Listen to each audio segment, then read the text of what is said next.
प्रणाम। नवपद जी का दूसरा पद है नमो सिद्धाणम।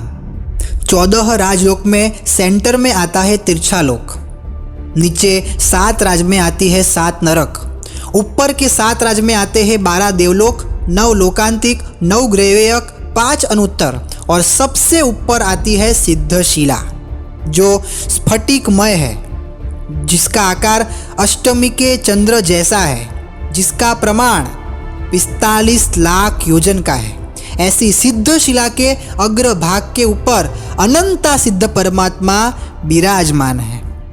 सिद्ध चक्र के केंद्र स्थान में आते हैं अरिहंत परमात्मा, लेकिन फिर भी वो यंत्र का नाम अरिहंत चक्र नहीं, सिद्ध चक्र ही रखा गया है, क्योंकि अरिहंत परमात्मा भी 4 अघाधी कर्मों का नाश करके सिद्ध ही बनने वाले हैं। सिद्ध परमात्मा किसे कहते हैं? जो 8 कर्मों का नाश करके 8 कर्मों का घात करके अनंत अव्ययबाद सुख में लीन है, वो है सिद्ध परमात्मा। अगर हमारे सबसे बड़े कोई उपकारी है तो वो है सिद्ध परमात्मा। शास्त्र में कहा गया है, अव्यवहार राशि के निगोद में से कोई जीव तभी ही बाहर निकलता है जब कोई जीव सिद्ध बनता है। तो ये सिद्ध परमात्मा ने हम पे उपकार किया, हमें निगोद में से बाहर निकाला, और उनका उपकार हम तभी ही चुका सकते हैं जब हम खुद सिद्ध बने और हम किसी जीव को निगोद में से बाहर निकालें। कुछ समय पहले की बात है, एक युवक ने आके संत से पूछा, हे महात्मन, मैं परमात्मा की अष्टप्रकारी पूजा करता हूँ, यात्रा करता हूँ, लेकिन मैं परमात्मा से दूर जा रहा हूँ या परमात्मा के नज़दीक आ रहा हूँ, ये कैसे पता चले?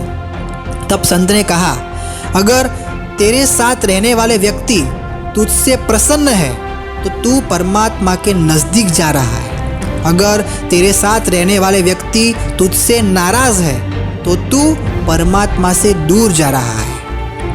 हमारे साथ रहने वाले हर व्यक्ति में हमें सिद्ध परमात्मा दिखने चाहिए, क्योंकि हर भव्य व्यक्ति कभी ना कभी तो मोक्ष में जाने ही वाला है। प्रश्न ये उठता है कि हमने कभी हमारे उपकारी सिद्ध परमात्मा को याद किया? उनके उपकार को कभी याद किया? चलिए उनके उपकार को याद करते हैं। उनके उपकार को याद करते हुए उनके पद की आज आराधना करते हैं। ओम ह्रीं नमो सिद्धाणम।